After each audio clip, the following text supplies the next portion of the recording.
বিশ্বনবী কাঁদতে কাঁদতে মাথা তুলবেন, বলবেন আল্লাহ দুনিয়াতে সব নবীরা স্পেশাল দোয়া করেছে, আমি করি নাই, এবার আমি আমার স্পেশাল দোয়াটা করতে চাই, আপনি কবুল করবেন কিনা বলেন। আল্লাহ বলবেন নবী কি আপনার দোয়া বলেন?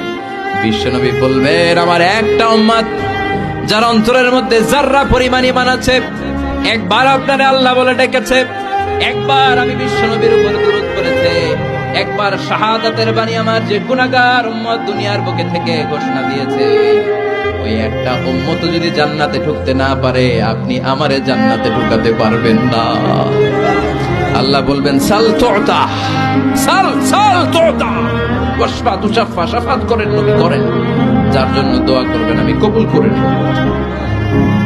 দুনিয়াতে বিশ্বনবী কম কষ্ট সহ্য করে নাই, 3 বছর শিয়াবে আবি তালেবে জেল খেটেছে। কয় বছর?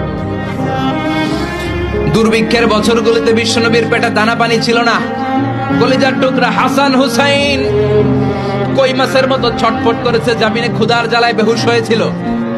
বিশ্বনবী যদি ওই স্পেশাল দোয়াটা করতেন, জান্নাত থেকে খাবারের বস্তা পাঠিয়ে দিত কে? ওই দোয়া করছিলেন? জেলখানায় আল্লাহরে বলছিলেন আল্লাহ স্পেশাল দোয়া করলাম, জেল থেকে মুক্ত করে দেন, করছিলেন? যুদ্ধের ময়দানে নিজের দাঁত ভেঙেছে, উহুদের ময়দান সাক্ষী, বিশ্বনবীর মুবারক রক্তে উহুদের ময়দান রঞ্জিত হয়েছে, সেদিনও বিশ্বনবী ওই দোয়াটা করে নাই। চিল্লায় বলেন ঠিক কিনা? তায়েফের ময়দানে বিশ্বনবী কয়েকটা জায়গায় 3 জায়গায় বেহুশ হলেন, বিশ্বনবীর মুবারক দেহ বেয়ে রক্ত ঝরলো। ওই কঠিন বিপদের দিনও বিশ্বনবী এই দোয়াটা করেছেন নাকি? কথা বলেন।